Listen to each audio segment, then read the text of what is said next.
Bonjour et bienvenue dans l'Abîme Hurlant. Aujourd'hui on va parler de la finale LFL et de la victoire de Misfits donc dans ce Summer Split de LFL.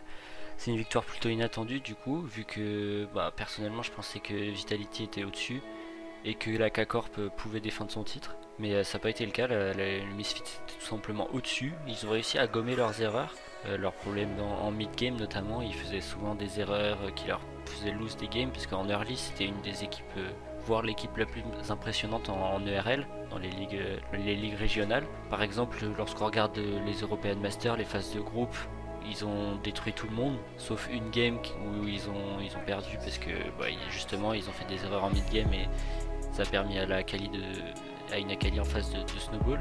Mais dans l'ensemble, ils étaient quand même très forts en early game avec plus de 2500 gold d'avance à 15 minutes, qui est énorme. On avait pu voir la même chose au début du Spring Split de LFL avec ils avaient commencé en 5-0, ils étaient très impressionnants.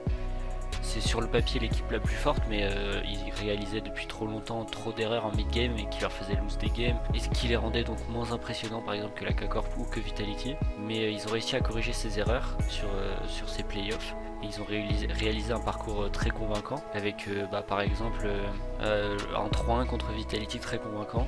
Ils ont perdu une game, mais sur les trois autres c'était une démonstration, ils ont tout simplement été plus forts que Vitality. Et contre la K-Corp, d'un côté on a eu un Misfits encore une fois très fort, avec notamment Jack Troll qui a réalisé une performance XXL et qui a été nommé MVP de la finale, et c'était mérité. Il a été vraiment excellent sur tout le BO. Et de l'autre côté on a vu un K-Corp plutôt moyen, notamment dans les drafts, avec par exemple Jack Troll qui a été laissé sur son Thresh 4 fois en finale, alors que il était très fort avec et très confiant. Le combo Aphelios Thresh qui a permis à Misfits de win beaucoup de games, que ce soit contre Solari, contre Vita ou contre la K-Corp. Et la K-Corp a retiré ce combo seulement dans la dernière game en mettant Aphelios sur Mati, mais Woolite a pris Jinx et au final l'impact a été quasiment le même. La bot lane Misfits a largement dominé la bot lane K-Corp et a réussi à carry la game. Ça a été un gros stomp cette game 4 entre la K-Corp et Misfits. Il y a eu également un problème en jungle, puisque Syncroft notamment dans la game 4 encore une fois, a eu quasiment aucune jungle. Il s'est fait invade dès son premier buff. Et il a eu au final seulement 3 camps sur son premier clear. Il a tenté un gangbot qui n'est pas passé, et ensuite il avait plus rien à faire sur la map parce que Shlatan avait clear tout le top side de Syncroft, et il était allé directement dans son bot side. Donc une différence en jungle assez monumentale. C'est pas forcément de la faute de Syncroft parce que il pouvait pas faire grand chose sur les invades au final, mais il a pas eu beaucoup de ressources sur les 4 games, il a pas pu faire grand chose. Donc c'est un peu, ça vient un peu des deux.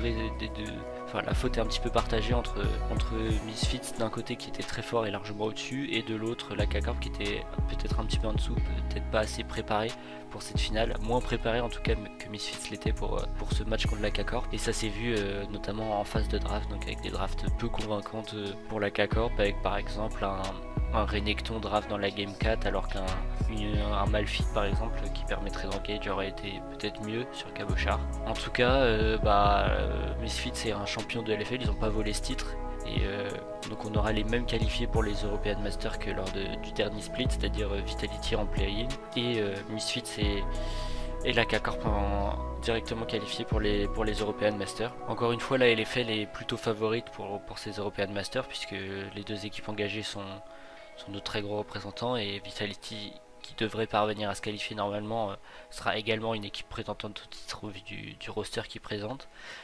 Donc dans tous les cas, pour les European Masters, ça devrait pouvoir le faire. Donc voilà pour cette vidéo, j'espère qu'elle vous aura plu. On se retrouve très bientôt pour un débrief des playoffs de LEC et pour la présentation des premiers changements dont on connaît pour la saison 22. Enfin la saison 2022 pardon, la saison 12. Quelques changements qui ont déjà été annoncés par Riot que je vais vous présenter dans la prochaine vidéo. Donc si ça vous a plu, n'hésitez pas à liker, vous abonner, à commenter, et puis nous on se retrouve dans 3 jours pour la prochaine vidéo. Salut.